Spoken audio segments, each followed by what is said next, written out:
So, found out where the rattle's coming from. These pipes are touching each other. Gone.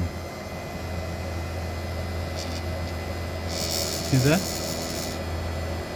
Push it away. Right there.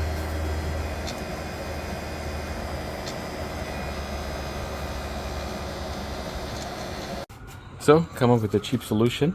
You got air conditioning foam weather seal. I just had a pack at home. Cut a small piece out. And then just shove it right in between the two pipes. No more rattle.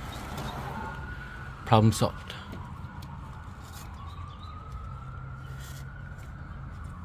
There you go. There's the fix.